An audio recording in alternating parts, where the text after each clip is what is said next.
చదువుగానే మారిపోవే ఈ క్షణం స్వయం వరం ఇవాళ సంబరం ఈ క్షణం స్వయం వరం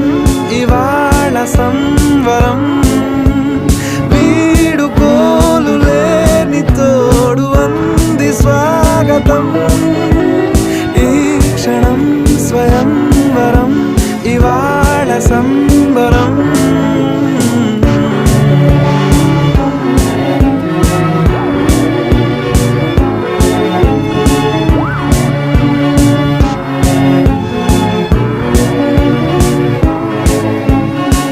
ఇవాళ నింగిలోని తారా తళుక్కు మంది ఎదురుగారా వయస్సు తీరికుండదారా హాయ్ హాయ్ హాయ్ సొగస్సు పంచుతున్న